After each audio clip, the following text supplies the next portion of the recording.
नमस्कार दोस्तों, स्वागत है आपका नए वीडियो में। क्या आप भी गोल्ड में इन्वेस्ट करने की सोच रहे हैं लेकिन आपको समझ नहीं आ रहा है कि कैसे शुरू करना है, कौन सा ऑप्शन बेस्ट होगा आपके लिए? फिजिकल गोल्ड चूज करें, ETF चूज करें, सोवरेन गोल्ड बॉन्ड्स चूज करें या फिर डिजिटल गोल्ड चूज करें? सबके अलग अलग बेनिफिट्स है, सबके अलग अलग प्रॉज है, कॉन्स है।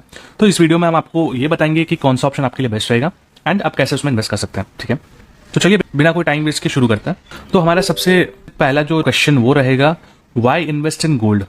गोल्ड इन्वेस्टमेंट का जो क्रेज है इंडिया में वो हमेशा से रहा है, लेकिन क्यों? गोल्ड को एक बहुत ही सेफ इंस्ट्रूमेंट माना जाता है जो मार्केट वोलेटिलिटी के टाइम में ना आपके पोर्टफोलियो को बहुत ज़्यादा प्रोटेक्ट करता है। इसका मतलब ये है, जब स्टॉक्स या फिर म्यूचुअल फंड्स जो होते हैं वो डाउन होता है ना, तो गोल्ड के जो प्राइसेस होते हैं या तो वो स्टेडी होते हैं या फिर वो इंक्रीज कर रहे होते हैं उस समय। ये हिस्टोरिकली प्रूवन है।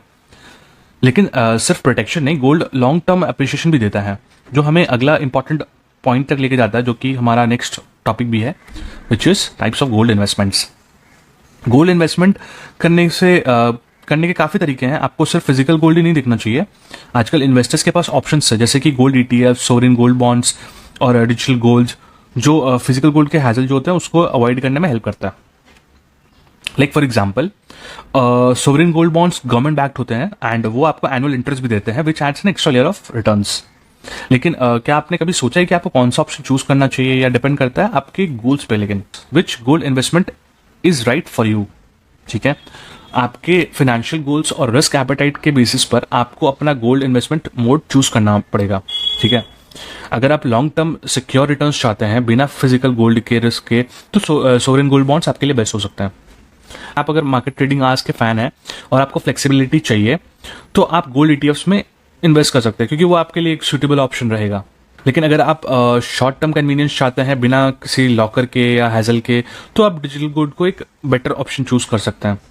अब यहाँ पे ये भी जानना ज़रूरी है कि गोल्ड को बाय करने का सही टाइम क्या है। तो हमारा जो नेक्स्ट टॉपिक है, which is right time to invest in gold. Gold में टाइमिंग का बहुत ही इंपॉर्टेंट और क्रूशियल रोल होता है, क्योंकि प्राइस फ्लक्चुएट करते रहते हैं। जब इकोनॉमिक अनसर्टेनिटी हाई होती है, तब गोल्ड के जो प्राइसेस होते हैं टाइपली ज़्यादा होते हैं। लेकिन ये समझना जरूरी है कि गोल्ड को सिर्फ शॉर्ट टर्म फ्लक्चुएशन के बेसिस पे मत देखिए। लॉन्ग टर्म इन्वेस्टमेंट के लिए गोल्ड एक बहुत ही सूटेबल ऑप्शन है, लेकिन अगर आपको बहुत ही बढ़िया रिटर्न चाहिए तो उसके लिए आपको मार्केट ट्रेंड समझने पड़ेंगे। आपको ये भी पता होना चाहिए कि गोल्ड इन्वेस्टमेंट को कैसे मेंटेन करना है, जो अब हमारा नया टॉपिक है, which is how to maintain and monitor your gold investments. तो गोल्ड को फिजिकल फॉर्म में मेंटेन करना एक चैलेंज हो सकता है, लेकिन इसके प्रॉपर स्टोरेज का ध्यान रखना पड़ता है। अगर आप फिजिकल गोल्ड खरीद रहे हैं तो उसको सिक्योर लॉकर में रखना जरूरी है, to avoid like theft of और डैमेज, कुछ भी हो सकता है। लेकिन अगर आप गोल्ड ETF या डिजिटल गोल्ड में इन्वेस्ट कर रहे हैं, तो आपको रेगुलर मॉनिटर करना होगा मार्केट कंडीशंस के बेसिस पे, ताकि आप टाइमली डिसीजन ले सके कि आपको कब बाय करना है, कब सेल करना है, उसके हिसाब से। और जब मॉनिटरिंग की बात हुई है, तो इसके जो टैक्स इंप्लीकेशंस जो होते हैं वो भी समझना में जरूरी है।